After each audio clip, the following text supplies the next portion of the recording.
الرجیم بسم اللہ الرحمن الرحیم۔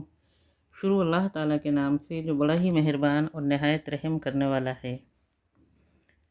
حضرت عبداللہ خود تو مالداروں اور مغرور حاکموں سے بچتے ہی تھے، اپنے دوستوں اور عزیزوں کو بھی سختی کے ساتھ روکتے تھے۔ ہارون رشید نے کئی مرتبہ حضرت سے ملنا چاہا لیکن آپ نے ہمیشہ ٹال دیا۔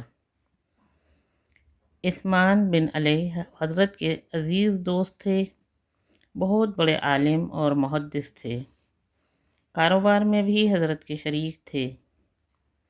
جب انہیں صدقات کی وصولی کا اونچا عہدہ ملا تو حاکموں اور امیروں کے پاس آنا جانا بھی شروع ہو گیا۔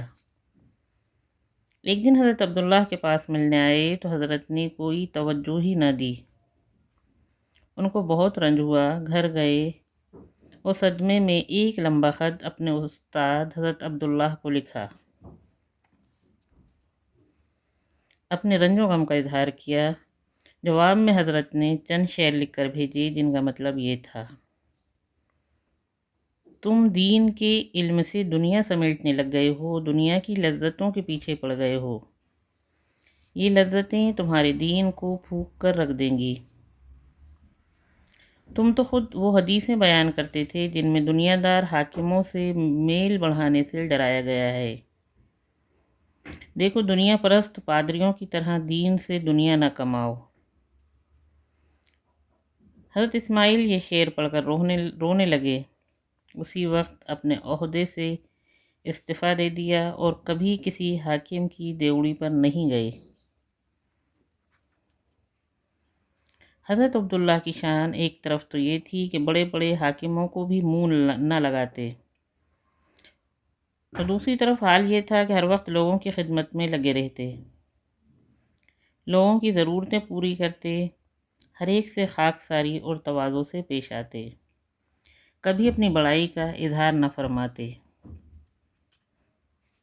فرمایا کرتے، شہرت سے ہمیشہ بچتے رہو، گمنامی میں بھلائی ہے، لیکن کسی پر یہ بھی نہ ظاہر ہونے دو کہ تم گمنامی کو پسند کرتے ہو، اس سے بھی غرور پیدا ہو سکتا ہے۔ مرو میں آپ کا ایک بہت بڑا مکان تھا اور ہر وقت عقیدت مندوں اور شاگردوں کی بھیڑ رہتی تھی۔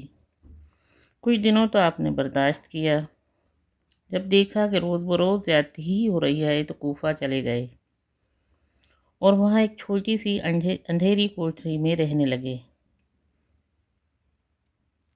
لوگوں نے ہمدردی کرتے ہوئے کہا، حضرت یہاں اس اندھیری کوٹری میں تو آپ کی طبیعت گھبراتی ہوگی۔ تھوڑی دیر خاموش رہے، پھر فرمایا، لوگ عقیدت مندوں کے ہجوم میں رہنا پسند کرتے ہیں اور میں اس سے بھاگتا ہوں، اسی لیے تو مرو سے کوفہ بھاگ کر آیا ہوں۔ ایک مرتبہ کسی سبیل پر پانی پینے کے لیے پہنچے، وہاں بھیڑ تھی، لوگوں کا ریلا آیا تو دور جا گرے۔ واپسی میں اپنے ساتھی حضرت حسن سے کہنے لگے، زندگی ایسی ہی ہو کہ نہ لوگ ہمیں پہچانیں اور نہ ہمیں کوئی بڑی چیز سمجھیں۔ ایک بار لوگوں نے ان سے پوچھا، حضرت تواضع کسے کہتے ہیں؟ تو فرمایا، تواضع یہ ہے کہ تمہاری خودداری تمہیں مالداروں سے دور رکھے۔ کسی شخص کی نیکی اور دینداری کا صحیح اندازہ اس بات سے ہوتا ہے کہ لوگوں کے ساتھ اس کا سلوک کیسا ہے۔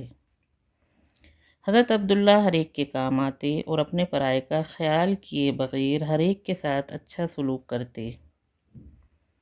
وہ غیروں پر اپنی دولت اس طرح لٹاتے کہ کوئی اپنوں پر بھی کیا لٹائے گا۔ حج کے لیے تو ہر سال جاتے ہی تھے، بہت سے لوگ آپ کے ساتھ ہولے تھے۔ سفر پر جاتے ہوئے آپ صرف اپنے ہی کھانے کا انتظام نہ کرتے بلکہ اپنے ساتھیوں کے لیے بھی کھانے پینے کا انتظام کر کے چلتے۔ ایک سال تو لوگوں نے یہ دیکھا کہ ان کے ساتھ 2 اونٹوں پر صرف بھنی ہوئی مرغیاں لدی ہوئی تھیں۔ حج کو روانہ ہونے سے پہلے اپنے تمام ساتھیوں سے کہتے کہ اپنی اپنی رقمیں میرے پاس جمع کرو۔ سب سے رقم لے کر الگ الگ تھیلیوں میں رکھ لیتے اور ہر تھیلی پر دینے والے کا نام اور رقم کی مقدار لکھتے۔ پھر راستے بھر اپنے پاس سے خرچ کرتے، اچھے سے اچھا کھلاتے، لوگوں کے آرام کا خیال رکھتے اور ہر طرح کی سہولت پہنچانے کی کوشش کرتے۔ حج سے فارغ ہو کر مدینہ پہنچتے تو ساتھیوں سے کہتے، اپنے گھر والوں کے لیے ضرورت کی جو چیزیں لینا چاہو لے لو۔ لوگ اطمینان کے ساتھ اپنی ضرورت کی چیزیں خرید لیتے۔ حج سے واپس آ کر اپنے سارے ساتھیوں کی دعوت کرتے، پھر ہر ایک کو اس کی تھیلی رقم سمیت واپس کر دیتے۔ ایک بار لوگوں نے پوچھا، راستے میں تو آپ بتاتے نہیں کہ اپنے پاس سے خرچ کر رہے ہیں؟ فرمایا، اگر پہلے سے لوگوں کو بتا دوں کہ اپنے پاس سے خرچ کر رہا ہوں تو کون آسانی سے تیار ہوگا کہ راستے بھر میرے مال سے کھائے اور گھر والوں کے لیے ضرورت کا سامان خریدے۔ اس بہانے مجھے موقع مل جاتا ہے، میں اپنا مال ان لوگوں پر خرچ کرنے کی سعادت پاتا ہوں جو اللہ کے گھر کی زیارت کے لیے اپنے گھروں سے نکلتے ہیں۔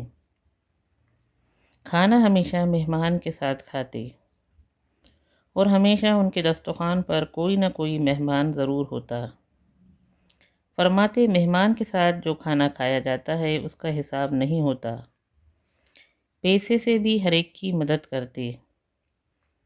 جہاں کسی کے بارے میں معلوم ہوتا کہ مقروض ہے اور قرض مانگنے والا اس کو پریشان کر رہا ہے، بے چین ہو جاتے اور جس طرح بن پڑتا اس کو قرض کے بھاری بوجھ سے چھٹکارا دلاتے۔ شام کے سفر پر اکثر جایا کرتے تھے۔ راستے میں رقہ کے مقام پر ایک سرائے پڑتی تھی، ہمیشہ وہاں ٹھہرتے۔ سرائے میں ایک نوجوان آدمی تھا، وہ جی جان سے آپ کی خدمت کرتا اور آپ کے پیارے رسول صلی اللہ علیہ وسلم کی حدیثیں بڑے شوق سے سیکھتا۔ آپ بھی بڑی محبت سے اس کو سکھاتے اور خوش ہوتے۔ ایک بار ایسا ہوا کہ آپ سرائے میں پہنچے تو وہ نوجوان نظر نہیں آیا۔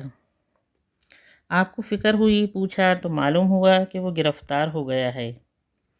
آپ کو بہت صدمہ ہوا، وجہ معلوم کی تو لوگوں نے بتایا کہ اس پر ایک آدمی کا قرضہ تھا۔ قرضہ بہت زیادہ تھا، قرض والے تقاضے کرتے اور اس کے پاس دینے کے لیے کچھ تھا نہیں، اس لیے اس آدمی نے اس کو پکڑوا دیا۔ آپ تلاش کرتے کرتے اس شخص کے پاس پہنچے جس کا قرضہ تھا۔ اس سے تنہائی میں فرمایا، تمہارا کتنا قرض ہے؟ تم قرضے کی ساری رقم مجھ سے لے لو، اس نوجوان کو رہا کر دو۔ اس سے قسم لے لی کہ کسی کو یہ بات بتائے نہیں۔ وہ شخص خوشی خوشی راضی ہو گیا۔ آپ نے اس کو رقم دی اور اسی وقت وہاں سے روانہ ہو گئے۔ جب وہ نوجوان چھوٹ کر سرائے میں آیا، اسے معلوم ہوا کہ حضرت عبداللہ آئے تھے اور اسے پوچھ رہے تھے۔ نوجوان کو نہ ملنے کا بہت افسوس ہوا اور دل میں ٹھانی کہ جیسے بھی وہ حضرت سے ملنا چاہیے۔ چنانچہ فوراً وہاں سے روانہ ہوا۔ تلاش کرتا کرتا کئی دن کے سفر کے بعد حضرت کی خدمت میں پہنچا۔ حضرت بہت خوش ہوئے اور حالات معلوم کیے۔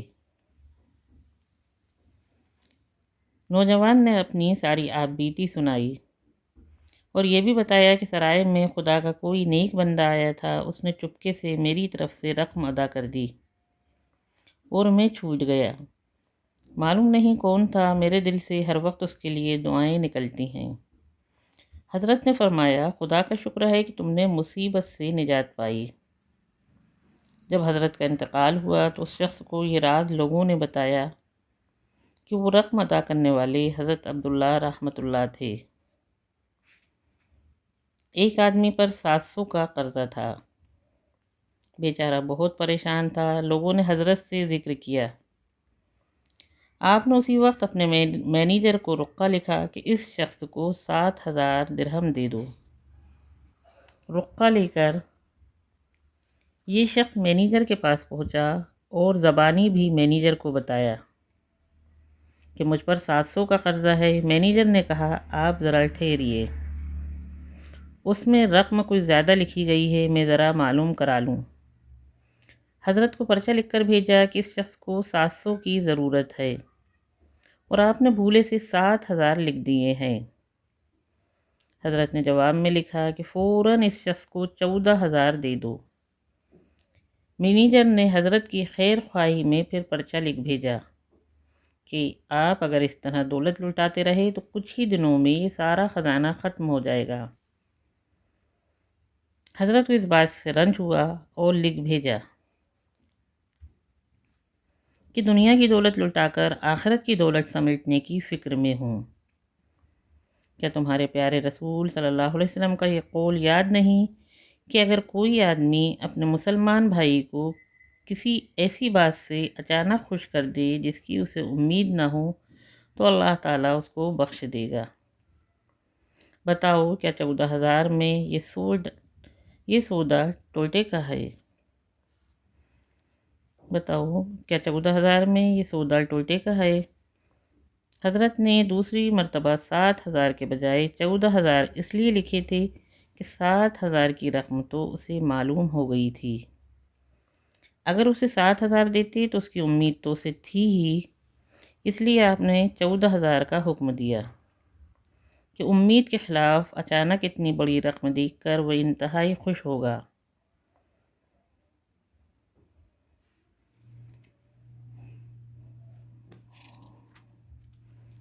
پیارے صحابہ کی زندگی کے حالات جب ہم پڑھتے ہیں تو ایسا معلوم ہوتا ہے کہ ان کو بس ایک دھن تھی کہ اللہ کا دین گھر گھر پہنچ جائے اور ہر ایک خدا کے دین پر چلنے لگے۔ حضرت عبداللہ ان کے سچے پیرو تھے۔ آپ کی زندگی کی کوئی گھڑی اس دھن سے خالی نہ تھی۔ گھر رہتے تو دین سکھانے میں لگے رہتے، سفر پر جاتے تو اسی فکر میں رہتے، دولت کماتے تو اسی لیے کہ اللہ کا دین پھیلانے میں خرچ کریں۔ لوگوں کو دین کا علم حاصل کرتے دیکھتے تو بہت خوش ہوتے، ہر طرح ان کا ساتھ دیتے، ڈھونڈ ڈھونڈ کر ایسے طالب علموں کی مدد کرتے جو علم دین کا شوق رکھتے ہیں لیکن غربت کی وجہ سے پریشان ہوتے، یا جو لوگ دینی علم سکھانے میں لگے رہتے اور روزی کے لیے دوڑ دھوپ کا موقع نہ نکال پاتے۔ ہزاروں روپے ان کے لیے بھیجتے اور فرماتے، روپیہ خرچ کرنے کا اس سے اچھا موقع اور کوئی نہیں ہے۔ ایک بار فرمایا، میں اپنا روپیہ ان لوگوں پر خرچ کرتا ہوں جو دین کا علم حاصل کرنے میں ایسے لگ گئے ہیں کہ گھر والوں کے لیے روزی کمانے کا وقت نہیں نکال پاتے، اور اگر روزی کمانے میں لگیں تو دین کا علم ختم ہو جائے گا۔ میں ان کی مدد اس لیے کرتا ہوں کہ ان کے ذریعے دین کا علم پھیلتا ہے، اور نبوت ختم ہو جانے کے بعد نیکی کا سب سے بڑا کام یہ ہے کہ دین کا علم پھیلایا جائے۔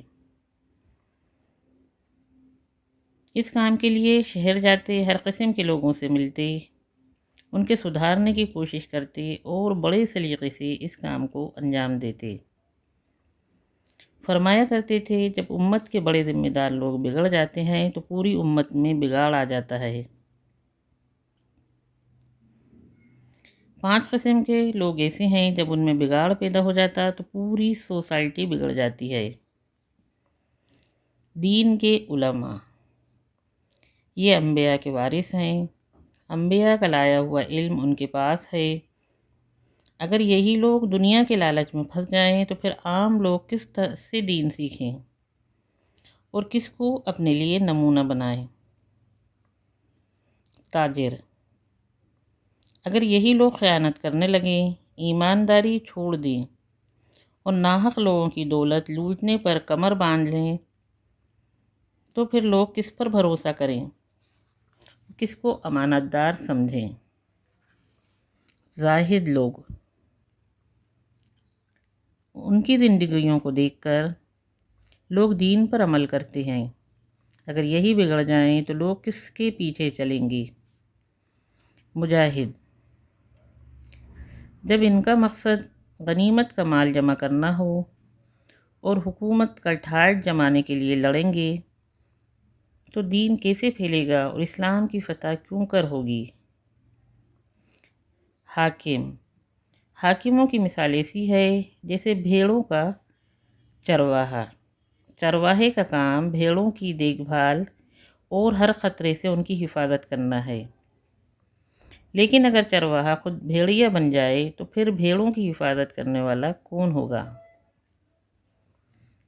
مطلب یہ ہے کہ امت کی اصلاح اسی وقت ہو سکتی ہے جب بڑے اور ذمہ دار لوگوں کی اصلاح ہو جائے، ان کی زندگیاں سدھر جائیں تو سب کی زندگی سدھر سکتی ہے، اور اگر ان کا بگاڑ دور ہو جائے تو پوری امت کی زندگی میں ایک اچھا اور پسندیدہ انقلاب آ سکتا ہے، جسے دیکھنے کے لیے آج ہر خیر پسند کی آنکھیں ترس رہی ہیں۔ مال کی بے جا محبت جمع کرنے کی ہوس اور اس پر اترانا تو بے شک بہت بڑی برائی ہے، اور اسلامی زندگی سے اس کا کوئی جوڑ نہیں ہے، لیکن اچھے کاموں میں خرچ کرنے کے لیے مال کمانا ایک پسندیدہ کام ہے اور اسلام نے اس پر ابھارا ہے۔ پیارے رسول صلی اللہ علیہ وسلم نے ایک بار حضرت سعد بن ابی وقاص رضی اللہ عنہ سے فرمایا، اگر تم اپنے وارثوں کو خوشحال چھوڑ جاؤ تو یہ اس سے بہتر ہے کہ تم انہیں غریب چھوڑ جاؤ اور وہ تمہارے بعد بھیک مانگتے پھریں۔ حضرت قیس رحمۃ اللہ اپنے بیٹے حضرت حاکم سے فرمایا کرتے تھے، مال جمع کرو کیونکہ مال سے شریفوں کی عزت ہوتی ہے اور وہ کمین لوگوں سے بے پرواہ ہو جاتے ہیں۔ حضرت سعد ابن مسیب فرمایا کرتے تھے، خدا کی قسم وہ آدمی کسی کام کا نہیں ہے جو اپنی عزت و آبرو بچانے کے لیے مال جمع نہیں کرتا۔ حضرت ابو قلابہ فرمایا کرتے تھے، بازار میں جم کر کاروبار کرو، تم دین پر مضبوطی کے ساتھ جم سکو گے اور لوگوں سے بے نیاز ہوگے۔ حضرت عبداللہ ابن عمر فرمایا کرتے تھے، اگر میرے پاس احد پہاڑ کے برابر سونا ہو اور میں اس کی زکوٰۃ ادا کرتا ہوں تو مجھے مال سے کوئی خطرہ نہیں ہے۔ بزرگوں کی اقوال سے معلوم ہوتا ہے مال کمانا کوئی برائی نہیں ہے جس سے گھن کی جائے، برائی تو اصل میں یہ ہے کہ آدمی مال و دولت کی محبت میں دین سے غافل ہو جائے، آخرت کو بھول کر عیاشی میں پڑ جائے۔ ہمارے بزرگوں نے دین کی اونچی سے اونچی خدمت کی ہے، لیکن ہمیشہ اپنی روزی خود کماتے، کاروبار کرتے یا اور کوئی پیشہ کرتے، دوسروں کے سہارے پر کبھی زندگی نہ گزارتے۔ حضرت عبداللہ بہت بڑے کاروباری تھے، ان کی تجارت بہت بڑے پیمانے پر تھی، خراسان سے قیمتی سامان لاتے اور حجاز میں بیچتے تھے۔ اللہ نے تجارت میں خوب برکت دی تھی، سال میں 1,00,000 تو غریبوں اور مسکینوں کو خیرات دیتے۔ ایک مرتبہ ان کے مشہور شاگرد حضرت فضیل رحمۃ اللہ نے ان سے پوچھا، حضرت آپ لوگوں کو تو نصیحت کرتے ہیں کہ دنیا سے دور رہو اور آخرت کمانے کی فکر کرو، اور خود قیمتی سامانوں کی تجارت کرتے ہیں۔ فرمایا، فضیل، تم نے یہ بھی سوچا کہ میں تجارت کس لیے کرتا ہوں؟ میں تجارت صرف اس لیے کرتا ہوں کہ مصیبتوں سے بچ سکوں اور اپنی عزت و آبرو کی حفاظت کر سکوں، اور اپنے پرایوں کے جو حقوق مجھ پر آتے ہیں انہیں اچھی طرح ادا کر سکوں اور اطمینان کے ساتھ اللہ کی بندگی کر سکوں۔ حضرت عبداللہ کی بہت سی انمول باتیں کتابوں میں ملتی ہیں، چند یہ ہیں اور اس لائق ہیں کہ ہم ہر وقت انہیں یاد رکھیں۔ ہر کام میں ادب و تہذیب کا خیال رکھو، دین کے 2 حصے ادب و تہذیب ہیں۔ متقی آدمی بادشاہوں سے زیادہ معزز ہوتا ہے، بادشاہ زبردستی لوگوں کو اپنے پاس جمع کرتا ہے اور متقی آدمی لوگوں سے بھاگتا ہے، لیکن لوگ اس کا پیچھا نہیں چھوڑتے۔ حق پر جمے رہنا سب سے بڑا جہاد ہے۔ غرور و تکبر یہ ہے کہ آدمی دوسروں کو ذلیل سمجھے اور یہ خیال کرے کہ جو کچھ میرے پاس ہے وہ دوسروں کے پاس نہیں۔ وہ شخص ہرگز عالم نہیں ہے جس کے دل میں خدا کا خوف نہ ہو اور جو دنیا کے لالچ میں پھنسا ہوا ہو۔ دنیا کے مال پر کبھی غرور نہ کرنا چاہیے۔ ایسا دوست ملنا انتہائی مشکل ہے جو صرف اللہ کے لیے محبت کرے۔ ایسی چیزوں سے پیٹ بھرو جسے ایک مومن کا پیٹ گوارا کر سکے۔ طالب علم کے لیے 5 باتیں ضروری ہیں۔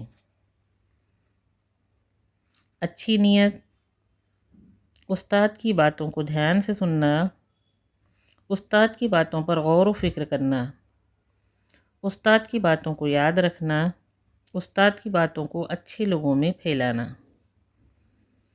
حسن اخلاق یہ ہے کہ آپ لوگوں سے ہنستے ہوئے چہرے سے ملیں اور خدا کے محتاج بندوں پر اپنا مال خرچ کریں اور اپنی ذات سے کسی کو بھی تکلیف نہ پہنچنے دیں۔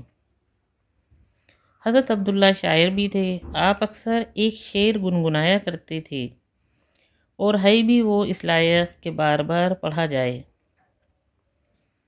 دین کی باتوں میں تو لوگ تھوڑے ہی کو بہت سمجھ لیتے ہیں، لیکن یہ دنیا کے ساز و سامان میں تھوڑے پر راضی رہنے والا کوئی نظر نہیں آتا۔ لیکن دنیا کے ساز و سامان میں تھوڑے پر راضی رہنے والا کوئی نظر نہیں آتا۔ جو دنیا میں کمی کو رو رہے ہیں، ذرا سے دین پر خوش ہو رہے ہیں۔ حضرت کی شان میں بہت سے لوگوں نے قصیدے لکھے ہیں۔ ایک قصیدے کے یہ 2 شعر ہیں۔ جب ایک رات عبداللہ مرو سے چلے تو مرو کی ساری روشنی اور رونق جاتی رہی۔ جب کسی شہر میں نیک عالموں کے تذکرے ہوتے ہیں تو ایسا معلوم ہوتا ہے کہ وہ سب تارے ہیں اور آپ ان میں چاند کی طرح چمکتے ہیں۔ جہاد کے لیے تو حضرت ہر سال ہی جاتے۔ سن 181 ہجری میں جہاد سے واپس آ رہے تھے۔ موصل کے قریب ہیت نامی بستی میں پہنچے تو طبیعت بگڑ گئی۔ آپ سمجھ گئے کہ اب آخری وقت ہے۔ فرمایا، مجھے فرش سے اٹھا کر زمین پر ڈال دو۔ نظر نے آپ کو زمین پر ڈال تو دیا، لیکن مہربان آقا کی یہ حالت دیکھ کر بے اختیار رونے لگے۔ حضرت نے پوچھا، روتے کیوں ہو؟